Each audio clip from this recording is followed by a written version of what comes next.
Welcome to a brand new episode of Lunch with Doug Plus, a unique and fun experience brought to you by the Music Exerbia Project. We are here today thanks to the generous support of our esteemed sponsors. John's Barbershop, located at 121 West Cherry Street in Nevada, Missouri. Open Tuesday through Friday, 10:30 a.m. to 6:30 p.m. Walk-ins only, no appointment needed. The American Legion Post No. 2, located at 402 East Cherry Street in Nevada, Missouri, newly remodeled with a clean, fresh look.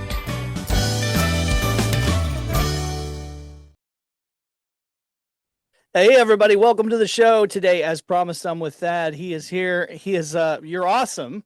The algorithms love you. They're bringing you to all the right people as they brought me to you. And I'm excited to get to know you today a little bit more about all your musical endeavors. You've got a lot going on. And what is your newest project you've got going on? Let's just jump right into it. Well, I mean, as far as newest project, I have a band called Rust Bucket, and of course, I know that I just do a lot of recording on my own. Every once in a while, I'll put something up with Rust Bucket, but we just recently got a new drummer, so I've been really focused on the live show. As far as right now, that's what I've been really working on. I decided back in January of this year that I was going to. I've been playing music since I was 15 years old. Well, actually younger than that, but I picked up a guitar when I was 15. And I've been writing songs. So I do some writing, have been since I was a kid. But I decided that first of this year, I know a lot of people say, well, I want to do a New Year's resolution, that kind of thing. I just told a friend of mine, I said, look, I'm as old as I am. I've been playing since I'm 15. I'm like, I should be better than I am. I should be playing more. I should be doing more. So I said, I just made a covenant to myself that, hey, I'm going to pick up the guitar every week. So my goal was I'm going to do at least one recording every week. I'm going to sit down in front of my computer and I'm going to bust something out. It might be a song that I just like. A lot of these songs I do, I've never tried to play them before until about 15 minutes before I record. So I just learned the song real quick, hit play, cuss the computer a little bit, doing retakes. But other than that, and it's just something I've done consistently. So I'm proud of the fact that, a lot of New Year's resolutions is within a couple of weeks, but I've been pretty faithful to this one. So I'm excited about that. I'm excited about where it's taken me. I've noticed growth in social media. I mean, like this past month, I had like 26,000 hits. And so it's like something's working. So, yeah. Definitely, something's definitely working because, like I said, I don't know if we were already had mutual friends or what, but like I said, algorithms started bringing you up to me, and so I was like, well, I gotta talk to this guy. It's relevant. we got we gotta get to know him. What's going on over there? So Yeah. so tell me, I guess, and the viewers, just like what's your most current like thing you'd like to share with them? How can they find that and check out some of these new things that you're making? Well, I posted a new song that I wrote about. I'd say it's been about a month and a half ago now, a song called Walking Away. I do a lot of posting on Facebook. That's my primary where I post. But I always take everything I do on Facebook and put it on Instagram and TikTok. So, got a song that I wrote, like I said, about a month and a half ago called Walking Away. You can look that up on TikTok under Thad Coggins, and listen to that. We've got one live performance of it. I'm pretty sure I posted that one on TikTok. If I didn't, I can. There was a live performance that I did with the whole band, but I also did just a rough cut of me sitting in front of the computer. But it's just a song about. I wrote it. It's one of those things, good love gone bad kind of thing, and just me in my life. I've struck out twice when it comes to relationships. I don't even. I don't know that I'd ever walk down that road again, but it's a song about dealing with that kind of stuff. Just, you love somebody, love wasted.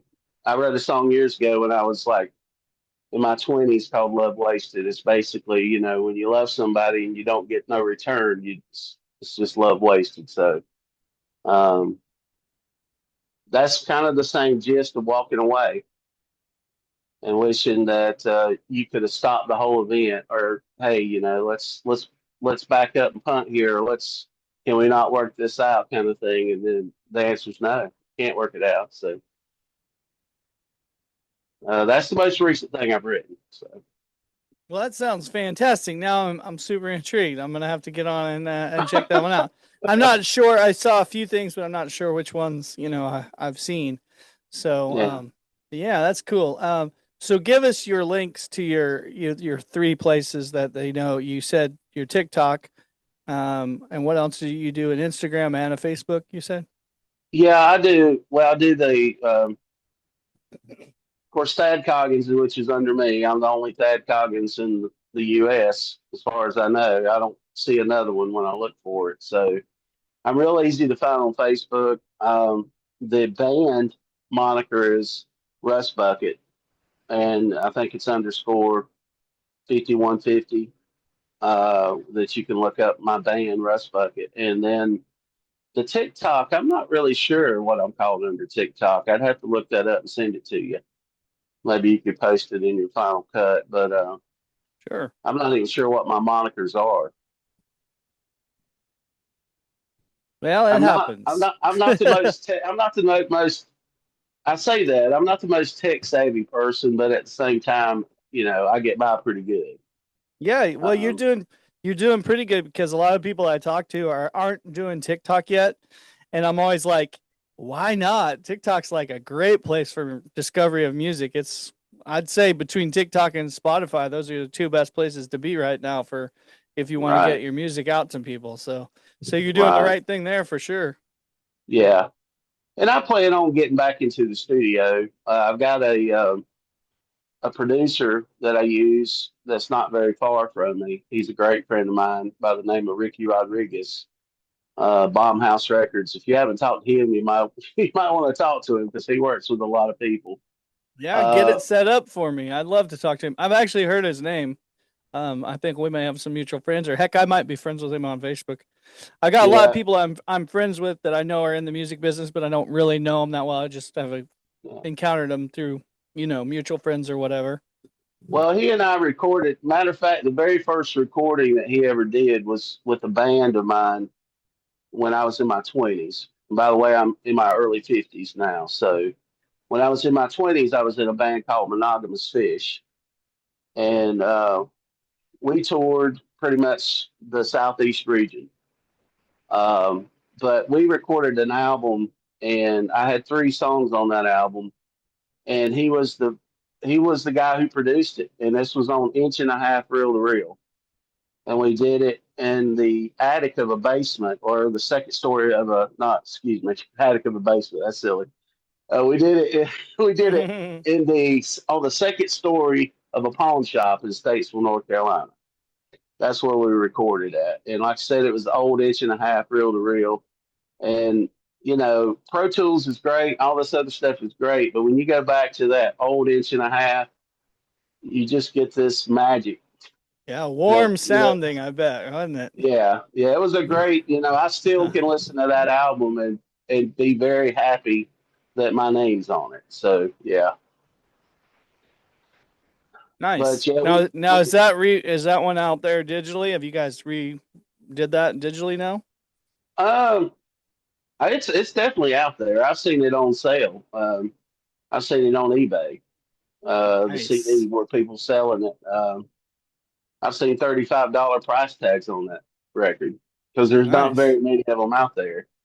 Yeah. Um, it was a guy by the name. Is it literally on record? You say record, or is it like a CD? Well, it's on CD. Yeah, we Yeah. never had any vinyl cut of it, unless somebody took it upon themselves to do that. But we were actually traveling, like I said, at that time, and there was a guy who is an evangelist who was actually on that record with us, and so I think he still kind of promotes that record a little bit. I don't know if you've ever heard of a guy named Clayton King out of South Carolina. I think his church is in Anderson area or somewhere in that area, but he's got one of these huge churches, Hmm. and he's been doing a youth camp now for about 30 years called Crossroads. And so, matter of fact, I got an invitation to go to that, but I'm going to be playing the day that they're doing the big party for the 30th year anniversary for Crossroads. But I'm going to be playing at the Harley Davidson in Winston-Salem, North Carolina, coming up this weekend. So I won't be able to attend, but yeah. But his name's Clayton King, and just traveling with him and his popularity, it did help the band because, you know, we created this band. We had two songwriters, myself and Paul Stanfield. I think that's his last name. It's been so long. And we were the main writers. And then I think Clayton might have wrote one song and Brian Ledbetter wrote another song. So, but through that collaboration, I would think we sold maybe 5 or 6 thousand copies of that just on one off. And like I said, we toured, we went everywhere. We went to Florida, we went to Kentucky, Louisiana, we was in North South Carolina, Tennessee, New York, uh, just all over the place. Hmm. So we had a good time with it. Yeah, and just for comparison for the viewers that don't know like the scale of like independent band, if an independent band sells 5,000 units, that's like the equivalent of a platinum record for somebody that you've heard of. Like it's that kind of scale. Like 5 grand or 5,000 units is big time, major independent sales. Well, That's a big especially in that deal. short amount of time, because Yeah. we did it in like one summer. So Mhm. yeah, Well, that's what they say nowadays. Like if you're going to get a bigger record deal, the record deal they want you to have 5,000 sales, and then they'll look at you. If so, that's big. That's a major accomplishment. That's really cool. yeah, and I was coming up, and then after that, just to learn a little bit more about me. In my late 20s and I guess early 30s, is I kind of laid music down for a while. I went for about 6 or 7 years, and I didn't even play. Um, and then I got back into it after some different issues. Decided to pick it back up again, and I've kind of been going strong since. I've had some opportunities in the past that I passed up on. Um, I was playing one night or one day in a music store and met one of Cyndi Lauper's guitar players who just happened. Well, it was around 9/11 because he had went up to New York to a friend's funeral who had passed away in the Twin Towers. And he was on his way back, and he lives in Georgia, and he was going down 85 south heading back to Georgia. And there used to be a music store in Gaffney, South Carolina called Haynes Music.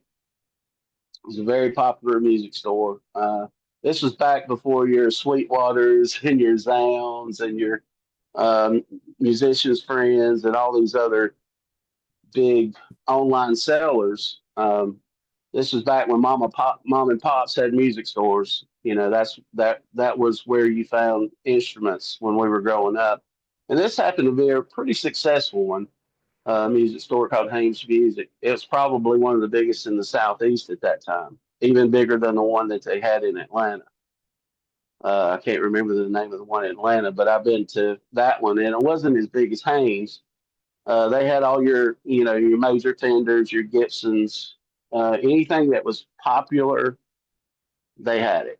Um, but I was upstairs playing one day, and I was up there by myself, and I was doing a tune by Ian Moore called "Satisfied." And this guy came up the steps, and like I said, this was right after 9/11, and he heard me, and I stopped because he's sitting there watching me. It made me feel a little bit nervous, and I just was like, and he's like, no, man, keep playing, keep playing. And so I was like, okay. So I started back playing, and he listened to me, and he come up to me, and he said, man, he said, I really dig what you're doing. You know, he said, you've got some raw talent. And he said, if you're interested in going further with this, here's my card. And come to find out, like I said, he played with Cyndi Lauper. He played with some other bigger bands as a session musician or a touring guitarist. And his name is Derek Ferdwada. I don't know if you've ever heard of him, but he's out of can't remember what part of Atlanta, Georgia. But he's got a music studio down there that he teaches kids how to play guitar and stuff. And he's had a lot of different students that's come through him. That's actually, I mean, he told me, he said, I mean, he's got more than one student of his that's had a Grammy for their playing. So I mean, this guy's like, you know, he's definitely a connected person. But I remember that I was supposed to go visit him, and I chickened out of it. I don't know, man. I just, you know, I was supposed to go spend some time with him in Atlanta, and at that time I was married to my second wife, and she kind of talked me out of it. She's like, you know, we don't have the money for you to go down there. You can go later, and it just never materialized. So that's kind of something I kicked myself for when I had the opportunity to actually spend some time with Derek. And I'd still like to get down there and visit him. Still like to spend some time with him. He's a great person and a very very excellent guitar player for sure. And I don't really um, pride myself in being a great guitar player. I feel like I'm more of a singer songwriter kind of guy. I mean, I can play a little bit, but I don't claim to be Stevie Ray Vaughan, even though he's one of my huge biggest heroes ever. But I don't claim to be anything close to that. But I think my passion is singing and singing with soul and singing with my heart and just, you know, getting across the emotion that's inside of me out of my vocals. I feel like that's my strongest point. Maybe I'm wrong, but that's the way I feel. Yeah. Well, you probably know yourself the best, you know? You know your yeah, yeah. So, yeah. Well, that's exciting. That's exciting. So, yeah, you ought to give him a call, you know, later just reconnect, whatever. That sounds like a cool connection to have. Well, we've stayed connected. We have, and you know, we still send messages back and forth. But I really would like to take time and just go visit because I mean, I can't never bring back what could have been. You know, the only thing we can do is walk toward the future and see what the future has for us. And Hmm. but at the same time, you know, I really kick myself for not doing something then because I've gotten older. I've got more miles under me, you know. Uh, but that's okay. Uh, I'm content. I'm satisfied. I'm doing what I can do one day at a time. Yeah, well, you're doing something though. That's the good thing. You're moving forward. You're making new music and you're getting it out there. It sounds like you're building your audience, and obviously, the algorithms like you because they're pushing you to people like me. So, Well, people are good. hearing it and getting it out there, and hopefully, hopefully we'll get you some new listeners. Maybe somebody that's maybe you'll get a new super fan, at least one super fan out of this interview, huh? That'll be great. That'll be That great. would be exciting. So yeah, what do you want to say to the potential music fans that would be your consumers? Like, what do you want to tell them while we got their attention? What do you want to send them to? And Um, man, that's a hard question. Or maybe I don't understand what you kind of what are you asking, I guess, Doug, well, for I that. guess I guess I'm saying like if there's a potential fan right now that's watching the show, like what do you want to what would you want to show them or tell them or showcase to them about Well, I you? mean, I'm passionate. Like I said, I'm passionate about um, singing from the heart, singing from the soul. I like. I don't know, man. It's like you. if you're like me, you want to hear somebody that gives you chills, or you want to hear a note that just does something in your body or in your Mhm. spirit that just resonates within yourself. And I'm not saying that I do that, but I'm saying that that's my goal, is to sing with such heart and soul and conviction that that conviction carries through the speakers into that person's life, and they receive it that way. They can Mhm. accept it that way, and it does something for them. Whether it puts a smile on their face, or whether it reminds them of a memory of a loved one, or a special time, or anything. I mean, that anything you could do to bring joy or light or something good or positive to somebody. I mean, that's the gift that God's given us, is when it comes to music, is to be able to share those kind of emotions. There's something about music that's different. I always tell people when they ask me about writing songs, I'm like, good songs come, most good songs come quick. You're almost like an antenna receiving whatever it is that's coming to you, and you've got to move quickly to write it down and get it done. Because, if you wait, you lose it. And we're just kind of, I feel like people are receivers. We're receivers. We receive things that, if we are good stewards of putting these things down, then we can capture it. We can capture it in the moment and turn it into something beautiful. I'm not saying it doesn't take any creativity. I'm not saying it's not any hard work. I mean, I'm not one of these guys that just picked up a guitar and started playing like crazy. But I had 3 months of lessons. I basically taught myself from then on.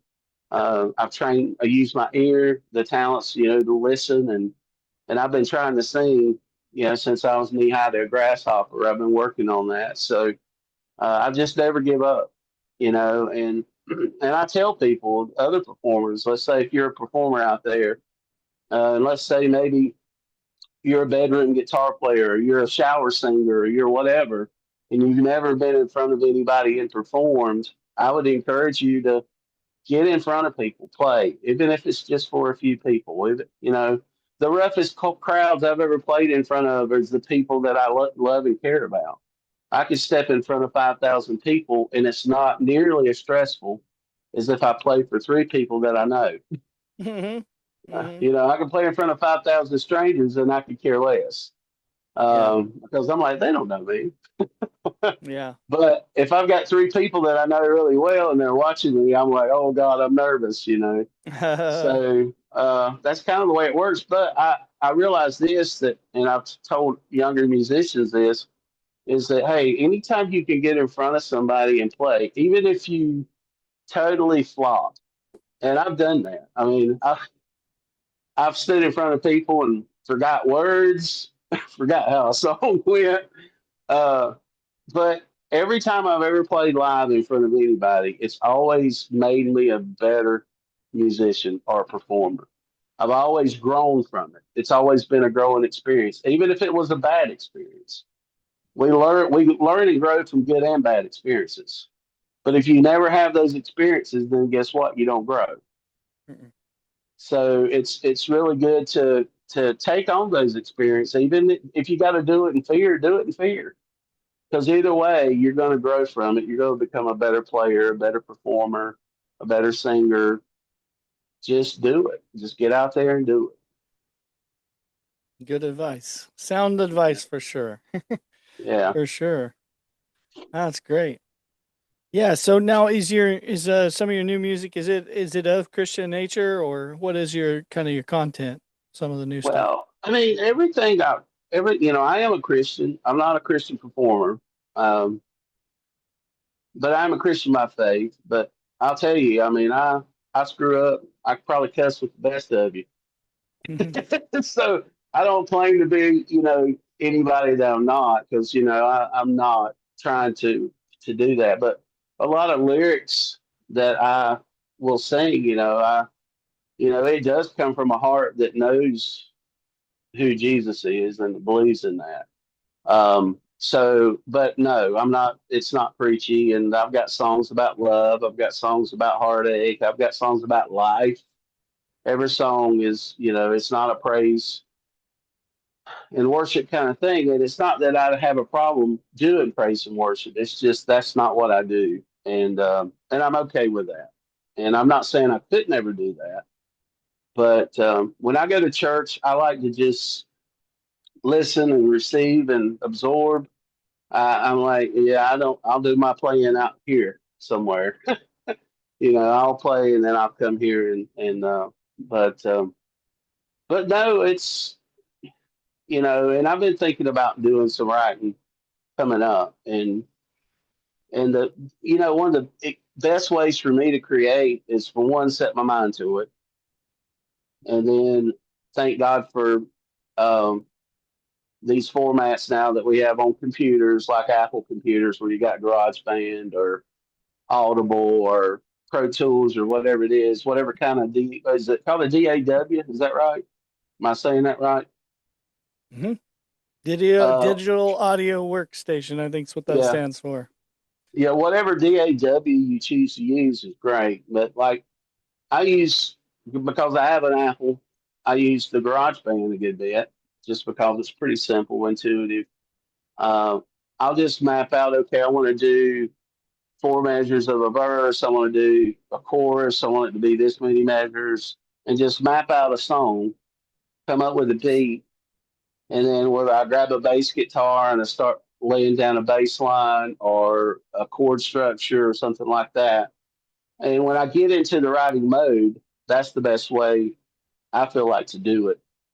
It's kind of map out the song, what you want the tempo to be, how fast or slow you want it to be, and then just go at it and start creating and keep an open mind. And I've had some really good songs come out that way. It just, but I think making your mind up that, hey, I'm going to sit down and do this because the band that I have now, the way the whole band was created was I made up in my mind that I was going to write an album. And I sat down in my living room night after night and I just went at it like I just told you. I would lay down drum parts and then I would go back and do bass lines and guitar parts and then I would work out lyrics. Um, and through doing that, I came up with a whole album and I built the band around the album because at that time I didn't have a band, it was just me. But I was able to hand seasoned musicians a CD and say, "Hey, this is what I'm doing. These are my songs. Would you like to be a part of this?" Hmm. And through that, I met some really great people. Matter of fact, my bass player, Tim Sprouse, he's been with me for over 7 years. We've played together. Um, my guitarist, I met, gave him the CD. He's been with me over 5 years. And we just hired a new drummer, David Valente, and I mean this guy's great. I mean he graduated from Berkeley.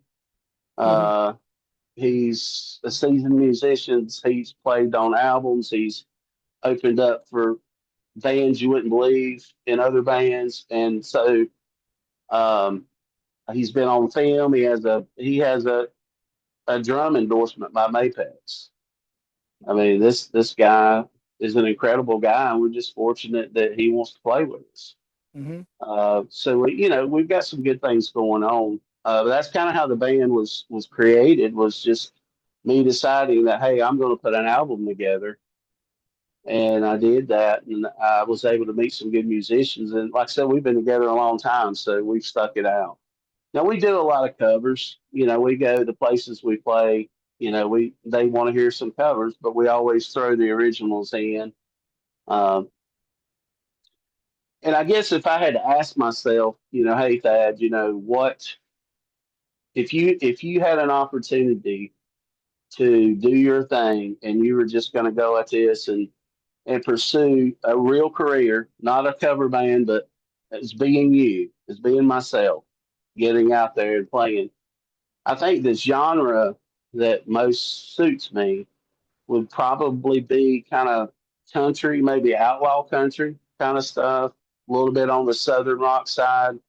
because for one, I'm definitely Southern. You can tell by my accent, um, and I get that naturally. My vocal range, I can get pretty low, but I can get pretty decently high. I've got a pretty decent range, and I love stuff like Chris Stapleton, the Steel Woods. I don't know if you've ever heard the Steel Woods, Oh but yeah.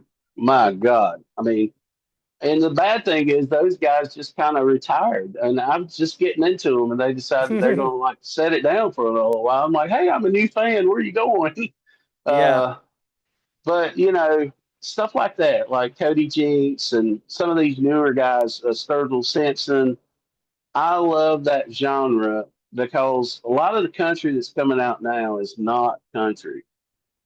I don't really like it. I love the good old outlaw. I mean, give me George, give me Merle, give me Vern Gosdin, give me some real country troubadours, that's got Yeah. soul that wants to sing this stuff and not this hip hop country. And I'm not necessarily a fan of that. I mean, I'm not going to dig on anybody that is, but it's not my cup of tea.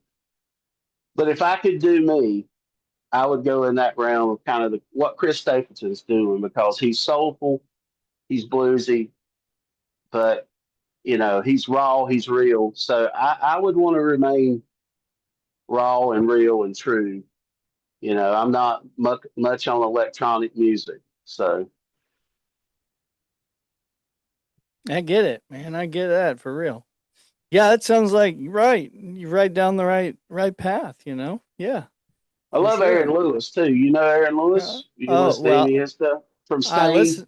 Yeah, I know who he is. I don't know him personally, but yeah, I've listened to his songs, and yeah, he's got a way of doing it, and it's real, you know, very Yeah, real when he does it, and that's what most everybody that likes his music that comments, they're just like it's just coming right out, you know. It's not there's yeah, no you can tell he means what he's singing, and that's right, cool. right. And I like that. That's the kind of people I respect. It's just it brings an automatic respect to what they're doing. So yeah,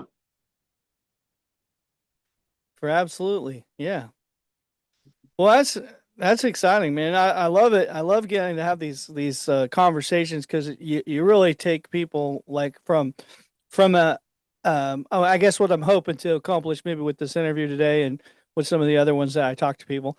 You know, you only see so far on the social media, and I know as even I do when we're putting out our social media, we're trying to express ourselves and all this stuff. But there's always these little missing gaps that just don't get filled in with our stories as we put those out. You know, right, and these kind of interviews are great to really get an idea because like I already kind of had an idea of what you did, but you've really filled into your backstory. I know about how you got here, and it's exciting and what what you're kind of what it means to you to be a singer, and that is really awesome. Just your answer, what what you're really trying to accomplish, and you're just like, yeah, I just want to like just have this thing, that's cool. That's very yeah. cool. So So have you checked out my Facebook page, Doug? yeah, yeah, Have you noticed yeah. you noticed anything strange about it? Anything strange? Let's Yeah. see. I mean, nothing stood out to me strange. Let's take a look here. Well, um, maybe your profile picture. That's interesting. Is that what you're commenting No, on? no, that wasn't what I was commenting on. But I'll tell you what, I'll tell you a neat story Uh, about the profile picture. So that was the album cover to the album that I said that I sat down in my living room and created. So at that time, I worked at a bank. Well, I still work at a bank. I'm not going to tell you which bank. But anyway, because I do not like telling people about that kind of business. I don't really mention where I work because, for one, I'm not PC at all. I hate being politically correct or anything like that. So I keep my work life private. Um, But I worked at this bank, and the guy that did that album cover, who is, man, he's an amazing artist. His name's Rob, and good Lord, his last, oh, Rob Lale. Robert Lale is his name, actually. Are you still there? Are you? Yeah, I'm still here. Okay, I'm you was being so still. I thought the screen froze. I'm listening to you, but I'm perusing your page here too. Okay, Just so Robert looking at. Lale, Uh-huh. he he was, he's this artist that I worked with. He and I both were doing the same job and things like that. And so, he knew I was into music. I knew he was into art. Well, this guy, man, he's done album covers. He did work for some bigger names, actually. And I won't say some of the names because, anyway, for other reasons. But anyway, he had done some work for them. And, I worked with him. I said, how much will you charge me?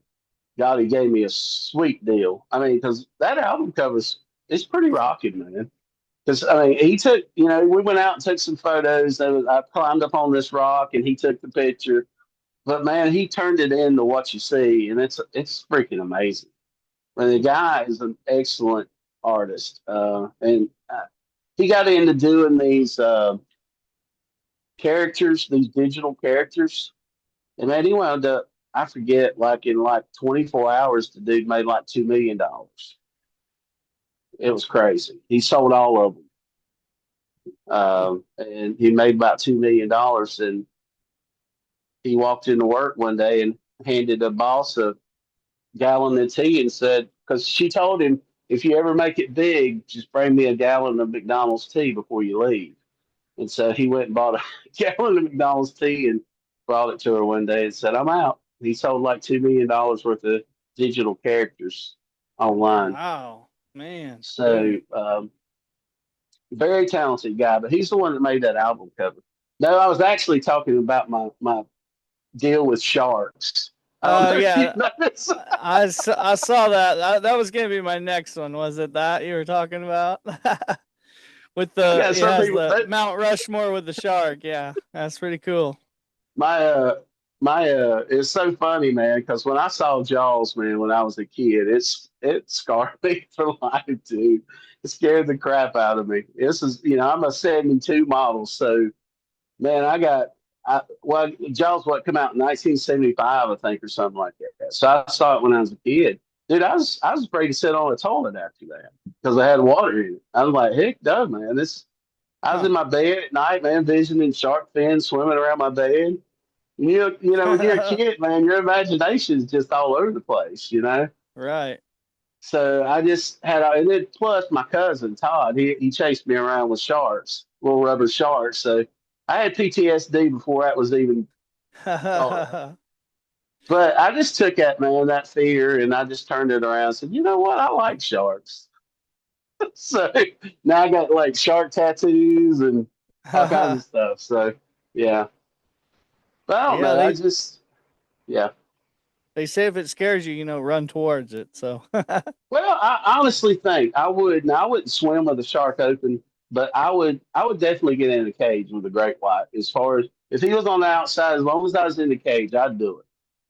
yeah. So I would like to see one up close. I just want something between us. Yeah, sure, yeah.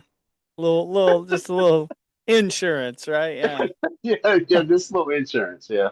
Yeah. Well, But I hey, thought, I wondered. I wondered. I thought, man, if anybody's looked at my page, because I had people ask me, like, dude, what's up with the sharks? yeah. Well, I did kind of think I didn't think nothing of it. I thought it was a cool picture. I saw it, but yeah, you know what I saw as I was looking on there, because we have got a lot of mutual friends for one, and then again, I don't know all these people that well. Some of the people I'm networked with, but there Yeah, was one that stood out to me on there that you are friends with, Jeff Tatum. Tell me how you know a guy named Jeff Tatum, Jeff or Tatum. or maybe he's one like you, just a network. Oh yeah, I think he might be just a network. Yeah, Yeah. He's yeah. up from around Pittsburgh area and he used to run sound Okay. up there and stuff. And I was like, he's been in bands touring stuff too. And I was like, what? He's probably on your list of people. He's probably the one I know the most, and I don't really know him all that well anyway. But he's about the only one I could spot on there that I've actually met in like real life, So, Doug, that I know of. if you don't mind me asking, where are you located out of? I'm in Nevada, Missouri. So Really? Jeff was from Pittsburgh, Kansas. So Pittsburgh's like 45 miles from me. I'm an hour north of Joplin and 2 hours south of Kansas City, Okay, right gotcha. there on that side of the Missouri. So, but I get out around. I used to go all over the place, so I've been around, so I know people all over the place. But Yeah. and then this new endeavor, which like you're like literally like sixth interview on the new thing here, which I just launched a channel, so we're like a TV channel now. It used to be a blog, and it Yeah. was audio only, which we still do that, but now the blog comes with audio or comes with video now too. Killer. So, and it started. I guess it started out years ago as a online. I called it an online TV show. It was videos, and then I got into the audio, and then here we are. We're back at the video. I got this channel thing, so it's exciting. So we got. Oh man, we're everywhere now. It's exciting. So I'm like trying to get in touch with everybody. Now you are from Blacksburg, and Yeah, South Carolina. Yeah. I was reaching out to. I got some connections out there with the Beasts of Blackburg. Is that it? It's a venue. I think they do a lot of like all kinds of music, but I think they lean on kind of heavier rock or maybe. Huh. But it's Now, you sure it's not? You sure you're talking about my Blacksburg, or are you talking about Blacksburg, Virginia? oh wait a minute, there is a different Blacksburg. You're Yeah. South Carolina. Yep, I'm talking Yeah. about Blacksburg, Virginia. I'm Yeah. wrong. I'm sorry. I was about to say, man, my You town didn't had know. one light in it when I was growing up. Well, I don't Yeah. think they're very big either, but they're more in a touristy area, I guess. I don't know, Yeah. but well, so I thought there was that connection, but that's not the case at all. That's crazy. Something I did notice though that I'm intrigued about your Facebook page is you have a subscribe button on your Facebook page. I've never ever seen a subscribe button on Facebook for. I'm really like big on. I'd almost consider myself a Facebook guru, and I have never seen that for. So tell me about that feature and how you use it. Well, the way that features, well, I just kind of, here's what happened. I just, like I told you back at the first of the year, I said I made a goal. I'm going to do one video at least a week, and I try to do two. And I've learned that more than two is overkill. And so I just do one or two, and I started doing that the first of the year. Well, then after doing it, and like you said, the algorithms or whatever was happening, uh, Facebook contacted me and said, "Hey, we want to make you a digital creator because of your content, Mm-hmm. and you're getting noticed, and people want, we want you to be a digital creator." And so I accepted that, and that's one of the things that they put on there is that I could have a subscribe button, and if people subscribe, they actually they're actually paying to subscribe. Yeah. So, it's not very much money, but it's a way to support digital creators that Facebook gives you is an opportunity for the people that view your stuff. They can subscribe. Mm-hmm. So that's kind of how all that happened. Yeah. Uh, No, it's very cool. And that's well, and I think when I saw it, I was like, wow, cool. Just because I'd never seen that before. But I love Patreon, don't get me wrong, but the thing is people are already on Facebook and then you got to take them to your Patreon, and that's a whole like act of Congress to get them over there if they don't know what Patreon, if they're not a creator. There's a minority of people, same as like Bandcamp. If you're not a musician like or a music person, you don't even know what Bandcamp is. So general public, getting them over there and educated on it's kind of tricky. But saying, hey, you can subscribe to me on Facebook, well, they already are familiar with Facebook. They probably already got their credit card on file with Facebook. I mean, it's right. easy. It's one less Yeah. barrier to get to the people or get to them. Yeah. Yeah. So, I mean, people can subscribe, to my Facebook, and they can, keep up with my content and stuff. Um, and I would offer more to subscribers. I mean, it's, than I do maybe special inside looks, or if I come up like with a new recording, maybe letting them get the copy of it first or that kind of thing, an opportunity to get it before it's released. But it was something that came with becoming a digital creator, and I appreciated it because it's really grown. I mean, I've never thought for 1 minute that I could look at my um, professional screen and see, where, like I said, I had 26,000 people in the last 28 days that's looked at my stuff. Um, that was pretty cool, to be able to do that. And Oh I think yeah. I've got like 55.7 followers, I think 5,000.7 followers. And it's it blesses me, it blesses my heart that people care, that people's willing to look and listen and comment. I really enjoy when people comment. I like when they make requests. If they say, "Hey, I think you would sound great doing this song. If it's something I think I can do, I will." Um, but yeah, it's a lot of fun. It's fun for me, but it's also a way for me to continue to grow and hone my craft of being a singer songwriter. So yeah. Hmm.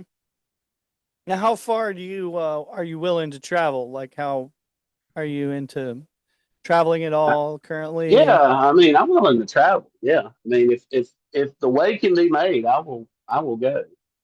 Hmm. I don't mind. Yeah, I love traveling. If I could do music full time and do it and not starve to death, I would Hmm. do it for sure. Hmm. Um, but who knows? I'm definitely open.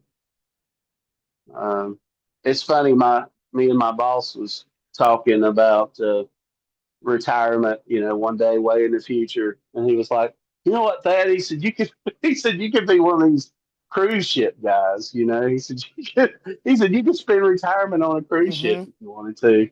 He said, "Just go Yep. play a few hours at night and enjoy the rest." But I thought, hey, that's an idea.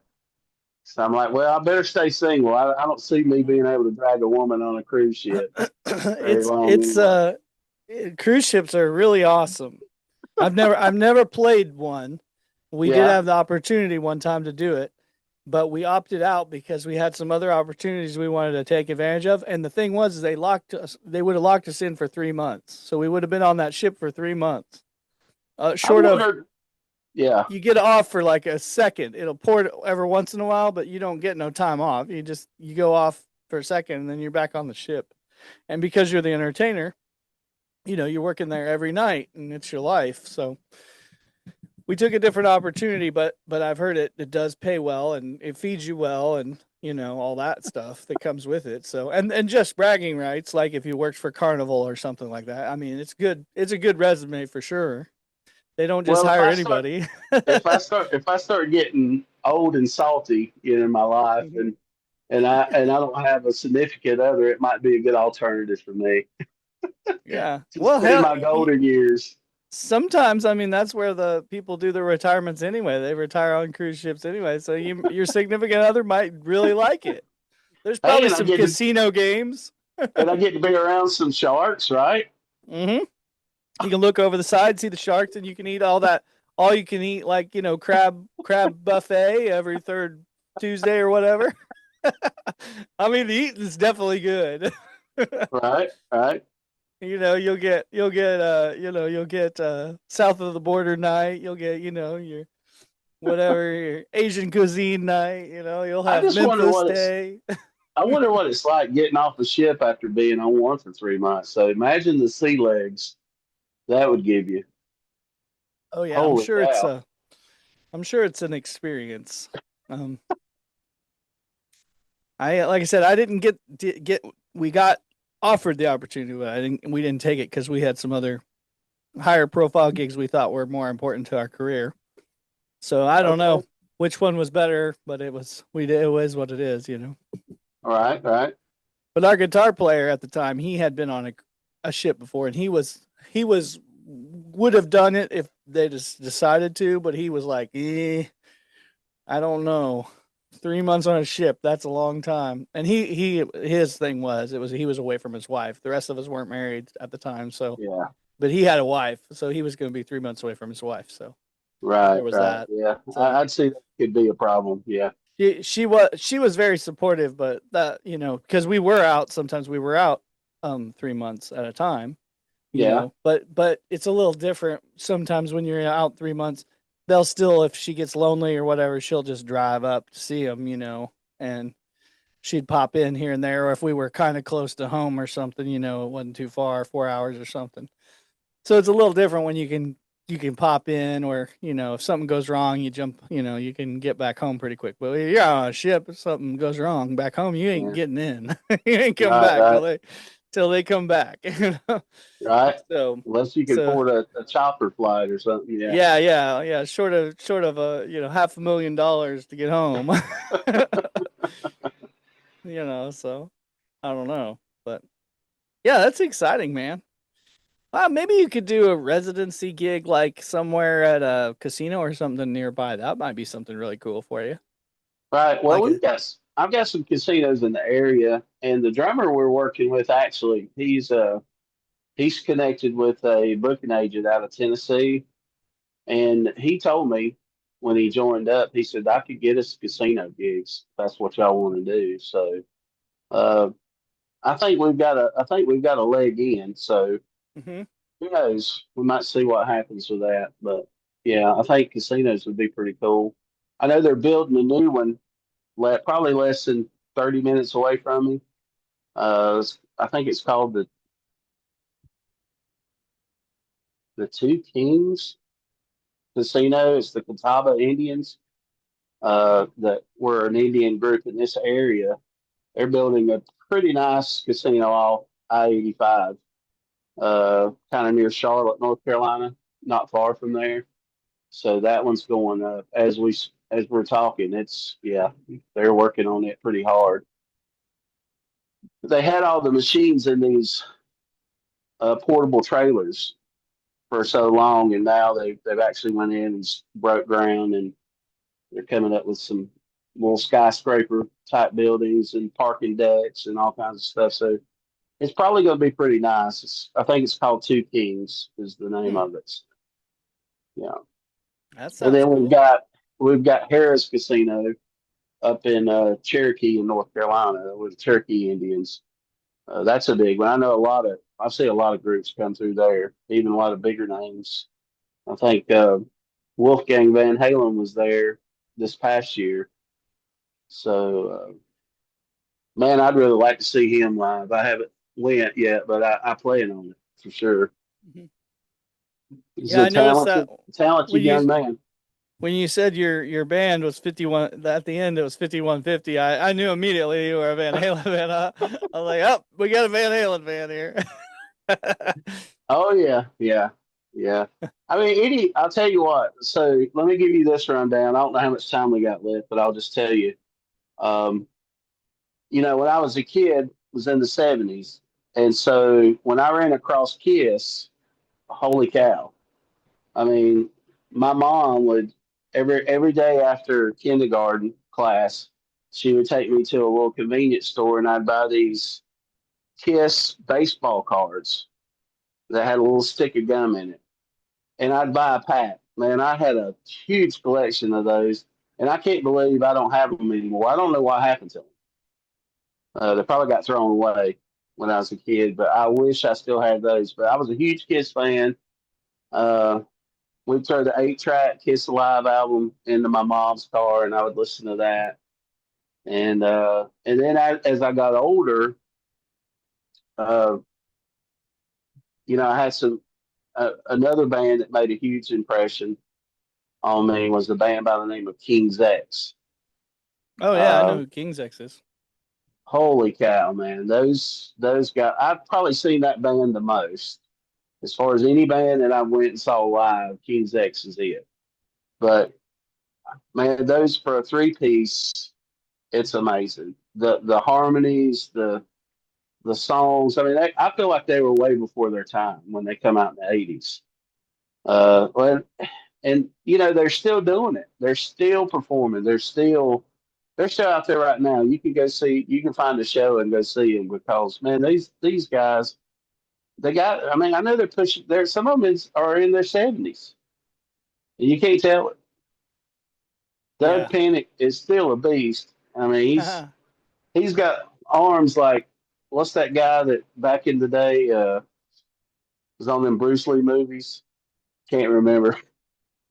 Lord, can't uh, think of his name. The basketball player, but anyway, he's got really long arms. His base yeah. hangs down to his knees, and it's like Huh. it's pretty crazy. But yeah, and just Jerry Gaskell on the drums.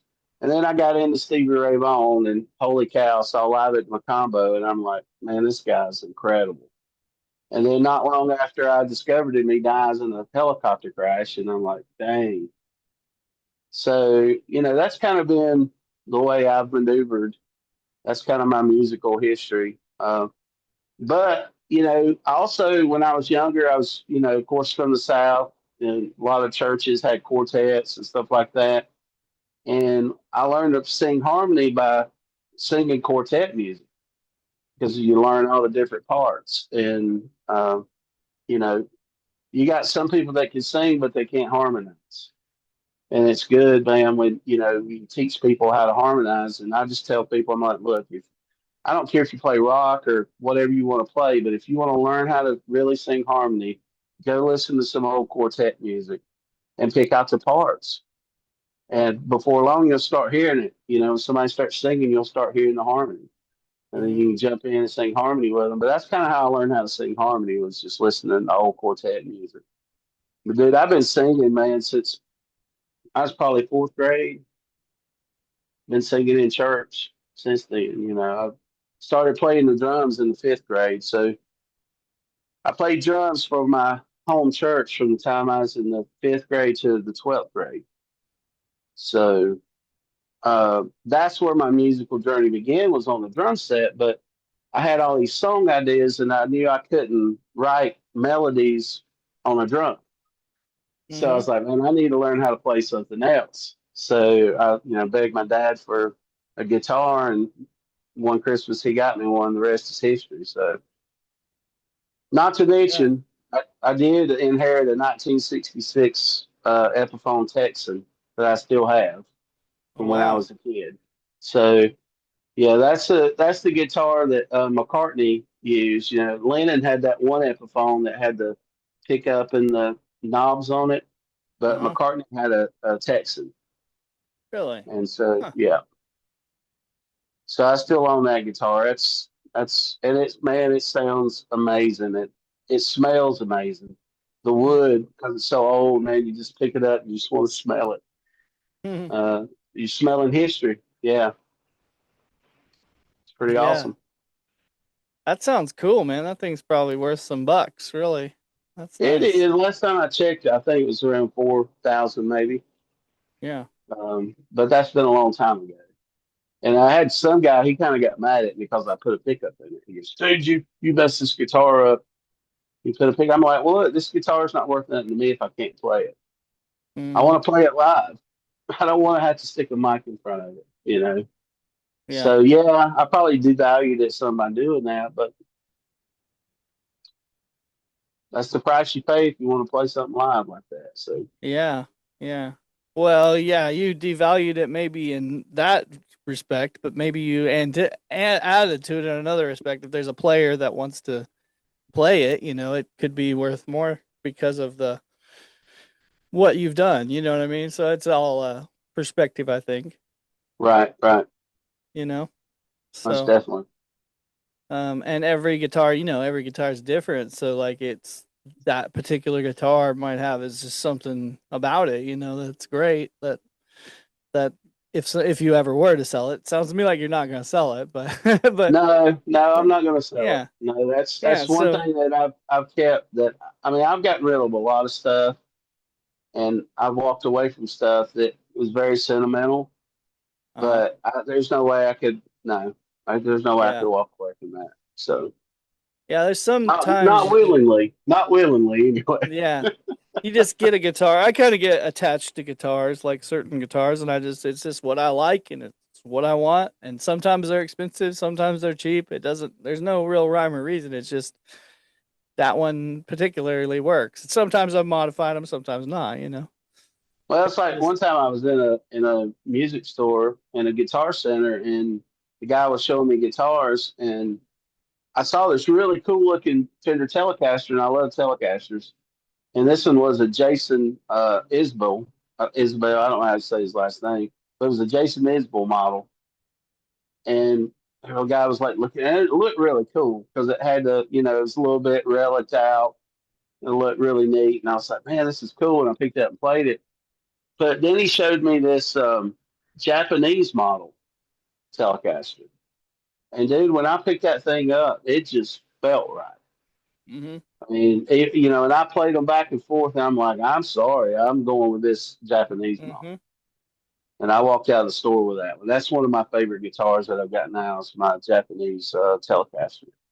Oh yeah, But it's yeah, I don't well, and know, man. It's all the Japanese guitars are really sought after because they're really well made. So there's a certain amount of collectability to Japanese made guitars. It really is. yeah, It's yeah, it's a special thing, and every one of the ones I've ever owned that had, that on it, they always were great. And I was like, why is this guitar so great? And then I'd find out it was like, oh, this maker that works for this company, oh, he used to do these for all the Gibsons, and hmm so sometimes you get a maker that, well, is making these guitars that is unnamed on them, but they're the same people that made some of the really good stuff. yeah. It works for really reputable companies, in America and such too. Well, I've got But an old Squire Stratocaster that is it's made Japan, and it's a 3 bolt on the back of the neck. You know how most of them are 4 bolts. This is a right, 3 bolt, and it's made in Japan, and that is a well sought after guitar. yeah, Even though it's a Squire, it doesn't right, matter. yep. Yeah, Oh yeah, I've heard about the 3 bolt thing, and they're yeah, that's a people look for those specifically. That's a yeah. collectible feature because it's Yeah. just not. I think they're less. They made less of them maybe or something. I mean, I wore up the frets on the neck, and unfortunately, I took the neck off and put another neck on there. I shouldn't have done that. I should have just had it refretted, but I was trying to be cheap. Hmm. But anyway, yeah. But Well, for playing it, that's probably a lot easier to do it that way. oh yeah, yeah, it was a lot easier to do it. Just to keep playing, put a Yeah, different neck on it, and if you save the other one, you can always put it back on if you ever want to sell it. right, right. You know. But yeah. So that's kind of what happened with that one. But that's the guitar I was using back when well, that's the guitar that's on that album cover. The one that you saw that's in my profile pic. Hmm. Probably need to change that though. That's kind of old. I mean, that's about 6, 7 years old. So yeah, that's like I said when we started the band 7 years ago. That was when I did that album. Nice. So yeah, yeah, I need Yeah. to put something more up to date, more what's going on now. But yeah. Well, and I mean, if you're still pushing that record or whatever, that's fine. Too. Whatever. There's Oh no rules. speaking of that, you mentioned Bandcamp earlier. That album is on Bandcamp, Uh huh. but the only way you can find that album is well, it's listed under Thad Coggins Band because at that Okay. time that's what we were listed under was Thad Coggins Band. And what happened was, some of the players that I brought on board were very good and gifted, and I thought, man, I just don't want this to be about me. So that's when I brought up the idea, hey, let's change the name of the band because I wanted the other guys to not feel like they were just backing me up. You know, um, I'm not a selfish person, so it's not like I wanted all the attention. But I started it that way just because I wanted to start something, and I knew that would be a way to start it. But once I got it started and started playing with some of these guys, I'm like, let's change the name. So that's when we come up with Rest Bucket, and um, But we're getting our name out. Well, we're people's learning about who we are, and it's one of those things to where, at least in my area, my region, it's like, oh yeah, I've heard of you guys. Yeah, I play. Oh yeah, I've heard of you guys. So it's kind of getting like that now. But yeah. That's But good. it would be great though if like this thing that I'm doing with social media and my own name, it could be that take over, and if that takes over, people might come see us because of that, and that Hmm. would be great too. Uh, Yeah. but yeah, Yeah. Well, and I think in the country music world, I think a lot of times they gravitate to artists as an individual. That's just kind of how the rap works that way too. Country kind of works that way. I think they find it just finds it um maybe it's easier to market it, it's easier to kind of direct it in. It's not really that they're trying to take away from the musicians or anything. It's just that it just gives a kind of a imagine, Taylor Swift being a band, and then you know what I mean, the difference of how your perception would be if this who's girl named that? Taylor Who, Swift. who, who's Taylor Yeah, Swift? she's in the band called the Unicorn Frog or something. You're not. It's just not gonna have the same. Okay, it's Taylor. So they kind of, I think they kind of use that. It helps them it helps the consumer more familiar with them, a lot too.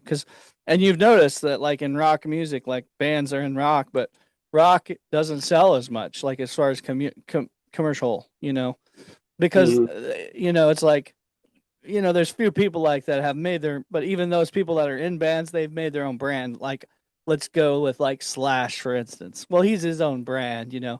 whatever he's in, you're going to know Slash is in there, because of what he is. I But, got to meet Slash once. oh, really? Yeah, yeah, That's cool. yeah. I went on his tour bus one time. Yeah, Nice. this How'd was that back when happen? he. Oh man, the story. Yeah, tell the story. We gotta hear this. Okay. All right. So I'm in Charlotte, North Carolina. I think Guns N' Roses had split up. Slash had started doing Slash's Snake Pit. Hmm. And I think the singer that he had with him was pretty young. Don't know how old he was, but I think he still had a. Was it Miles? Miles something. I Is don't that think his it was name? Miles. I wouldn't think No. it was Miles. Well, do you think it was Miles? It might have been Miles. I don't know. I think his first singer was a guy named Miles, but I could be wrong. Well, this was Slash. I But do know it was Slash's Snake Pit. And so I go in the club and I go to the edge of the bar, and there's this huge guy. He's probably 300 something pounds, about 6'7", big old boy. mhm. Well, we just start talking. We hit it off, and we just sitting there talking. Just come to find out, he was the bodyguard. I mean, he was a bodyguard there. I think he told me that he worked for the Dallas Cowboys in the off season as like second string. The he worked on the team that the real team played against in off season. So he was a player. He got paid, but he wasn't like on the he wasn't on the bench. He wasn't going to get called up to play. Mhm. Uh, but we're sitting there talking, and these I know this is a crazy story, but these three amazing hot chicks walk in, and they're like dressed to the hilt. And so they walk up and they said, "Hey, can you set us on the bar?" So I'm hanging out with the bodyguard, right? So we take these girls and we set them up on the bar. And every once in a while, one of them would tap me on the shoulder and say, "Hey, can you let me down? I need to go to the bathroom." So anyway, so we do that. We're going through the night. Slash is up there playing, But in all honesty, and nothing against Slash, but I was so intrigued by this friendship that I had kicked off with this bodyguard and these three hot chicks behind me. So I'm just kind of Mhm. like in the moment. And so one last tap, and the girl says, "Hey, can you set me down?" Well, she's been knocking back martinis the whole time. So she knocks her purse off in the floor, and there's a roll of money that rolls out onto the floor, along with lipstick and keys and all this other stuff. And I reached down and put the money back in the purse, and I'm getting her stuff up. And the bartender says, "Hey, just hand it to me. I'll put it behind the bar." And I'm like, "Okay." So he puts it behind the bar, and where the girl comes back, and I set her up there. Well, the show gets over, and the bodyguard looks at me and says, "Hey, man, would you like to meet Slash?" And I'm like, "Sure." So he said, "Well, follow me." So he takes me out back, and there's the bus, and he knocks on the door opens, and they let me in. So I'm standing there in the middle of the bus. It's dark on the bus. I can't really see that great. They don't have the lights on. And Slash comes walking up the middle aisle, and he goes, "Hey," because I had a green shirt on at the time, and it kind of looked like one of those surgeon smocks. And he goes, "Dude, is that a hospital shirt?" And I'm like, "No." I'm like, "No, it's just a green shirt." And so I met him, shook his hand, and I said, "Hey, do you mind signing my shirt?" And he said, "No." So I turned around, and he signed the shoulder of my shirt. And so anyway, I got off. But here's what comes next. So I get out of the bus, and I'm heading back through the club. Well, these two Italian guys, and like these really expensive Italian suits, they walk up to me, and the guy looks at me, and he goes, "I appreciate you watching my girls." He said, "If you ever need anything, let me know." Well, come to find out, the mafia owned that club, and they were watching me. And if I wouldn't have been an honest guy and put that money back in there and just did everything right, I'd probably be floating somewhere in Lake Wiley right now. But yeah, I mean but that's how I met Slash. I also met the mafia that night, so yeah, it was pretty cool. What a night! What a night! But yeah, Yeah, that's my claim to fame right there. yeah. There you go. Your personal friend of Slash now. He probably don't even remember that. Yeah, some dude in a hospital shirt came on the Yeah, bus. he probably remember it forever because of that. That's funny. Oh Yeah. man. Well, back in the day, man, a lot of the mob, they owned these clubs, man. These bands frequented, Sure. and yeah, I mean, several clubs in that area was owned. And I later found out, and I had musician friends that played at some of these clubs, and they told me, they're like, "Oh yeah." They're like, "Dude." I mean, one guy told me, he said, "I should have." He said, "We played a Saturday night," and I asked him, "Hey, can we keep our equipment in until Sunday morning?" He said, "Yeah, but don't come until after 1 o'clock to pick it up." Come to find out, they were having a big family meeting, and there was probably about 20 or 30 mafia guys in there when they showed up to get their equipment. So yeah, I mean, that probably went on way more back then in the '90s than it does now. I don't know. Heck, I ain't been nowhere recently, so hadn't met any mafia people lately. Hmm. But a friend of mine told me, he said, "Dude, you better be glad that you are an honest guy." He said, "Because they were watching you." And he said, "Yeah." He said, "Dude, if you would have been a crook or just been off," he said, "Man, they'd probably beat the snot out of you or something." Mm-hmm. But yeah. But no, instead, I got to meet Slash, so it all paid off. Yeah. Yeah. That's all right, man. Well, hey, I better get out of here, but is there anything else you want to share with our viewers before we cut out?